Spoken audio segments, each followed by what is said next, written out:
recognize that there are a lot of angry, disillusioned people out there, upset with the slow pace of change. And I get it. It is reasonable to be frustrated. We all know we have a lot more work to do in this country.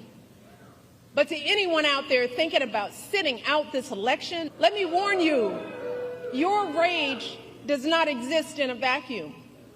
If we don't get this election right, your wife, your daughter, your mother, we as women will become collateral damage to your rage. Good afternoon, YouTube family. Today is Tuesday, October 29th, 2024. It's your man Big D, and I'm back with another one.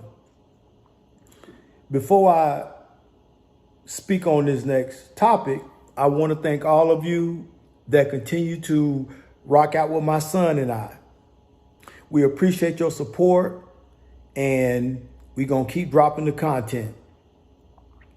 So my son sends me a clip of our good sister, Michelle Obama, where she is saying that she understands there are a lot of disillusioned people out here in the country, and she understands that she gets why these people are disillusioned because the slow rate of change that this country is allegedly going through.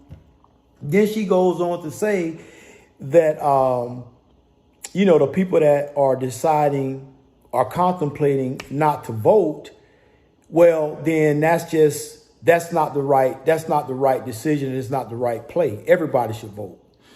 But then she goes on to say that in this election, if we don't get it right, that the wives, the daughters, the mothers, basically, if we don't vote who she thinks that we ought to vote for, women are just going to be thrown back into the 18th century. You know what I'm saying? They're gonna go back to the barbarian days, the barbaric days, the cave woman days, caveman days. So that's basically what our good sister was talking about. But I just got a couple of questions. So when you say there are a lot of disillusioned people out there, what do you mean by that? And what people are you talking about? And how are you arriving at this conclusion? Because if people choose not to vote for who you think they ought to vote for, if you think people who choose to not vote for the Democratic Party, are these the delusional people that you're referring to? So basically, if people go out and do their own research, and as I've said before, do your research, and whoever you vote for, whether it's Kamala or Donald Trump, Kamala Harris, whichever one you vote for, make sure that you've done your research. And upon completing your research, if this person's views and visions and policies align with what you believe is most beneficial for you, then that's who you vote for. Don't matter if it's Trump or Kamala, don't matter. Once you've done the research, but do the research first. Because here's the thing. A lot of people just go and vote because they just vote Democrat straight down the line. Some vote Republican straight down the line. Some people will vote based on, well, this person is this color or this person is this race.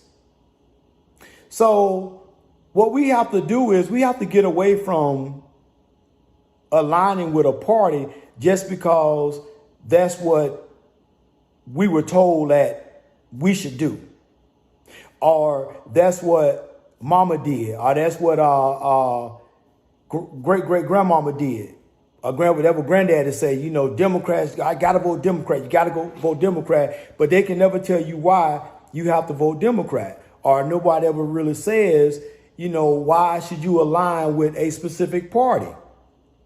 And that's what I find is the issue with when you start talking about the baby boomers and the older voters and what have you. They'll tell you who you should vote for, but they can't really break down and tell you the why. And I'm speaking directly to the Democrats. Now, on the Republican side, I must say that some of them, or most of them that I've interacted with and talked to, in their mind, they can tell you why it's best to vote for this particular Republican, right? And they'll tell you why. They'll lay out a plan. It ain't because of a color. It ain't because of a fraternity. It ain't because of this. It ain't because of identity politics. It's none of that. They, in their mind, they believe that, well, if I vote for this person, they're going to help me save money. They're going to keep money in my pocket. So basically, they can tell you why they're voting the way that they're voting. And it's not because of the rhetoric in our community. Because a lot of people in our community can't even say why they're voting Democrat. So even the folks in our community that are not voting Democrat and maybe per se voting Republican, you still should do your homework. Don't listen to what people come online and say. Don't listen to what the news media say. You got a computer.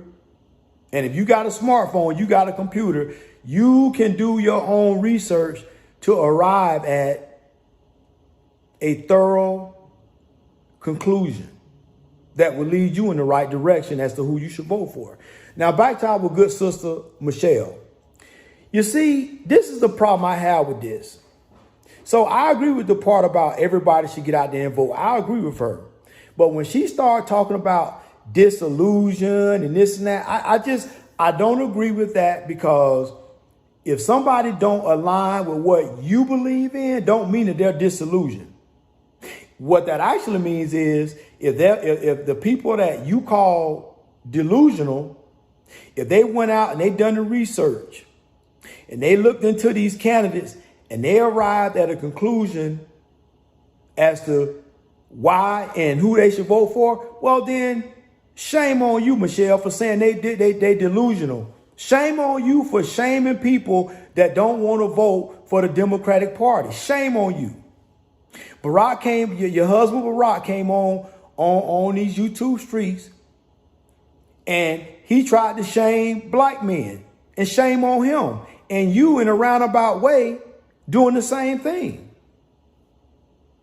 You're right. People are, don't, you know, when it comes to change, people are slow to change. And I get that. But people who know that they've been suffering and they feel that they've been enduring an economy and administration that has not been in their best interest, well, yeah, I get it. Yeah, they are slow to change. They slow to change as in it applies to voting for who you say they should vote for when these people already been in office anyway. So, yeah, they slow to change. They slow to go vote for Kamala and saying maybe I ought to go vote for this guy. And make no beans about it, Donald Trump ain't that much better either. The only thing he got on her is he had, you know, in my mind, he knows how to run a business. And I know y'all gonna say, oh, well, he done had all these cases where he filed bankruptcy and this and that. Listen, anybody who make a lot of money, they file bankruptcy. Superstars file bankruptcy all the time. So you can, you know what I'm saying? You can miss me with that. So for you to come on here and say people are delusional because they're not going to vote for who you think they ought to vote for, well, that's so disingenuous. And it's not right. Because the people that are delusional, as you call it, them people are not millionaires like you are. Them people, children, are not millionaires like your daughters are. Like your daughters, Michelle. Because your daughters ain't really and truly got to work hard another day in their life. And really and truly, have they really worked hard to earn them millions that they got now? Probably not. I would say no. So for you to come on here and try to make people feel bad or shame people because they're not voting in the direction that you think they should, man, come on, sister, that ain't right. That ain't right at all. And I get it. You have to support your party. I get it. But you should not support your party at the disrespect of other people. I don't care if they black, white, blue, green, purple. It don't matter. You don't do that. But I would have to say, even though she didn't call out a specific race of people or group of people, I kind of believe that she was speaking directly to black folks. And I'm going to say it again. Shame on you for trying to make black folks feel bad if they choose to want to vote in another direction. It's not right. And the people that do that should be ashamed of themselves. It don't matter if you're Democrat or Republican. Well, family, always remember, be more tomorrow than you were yesterday. Peace.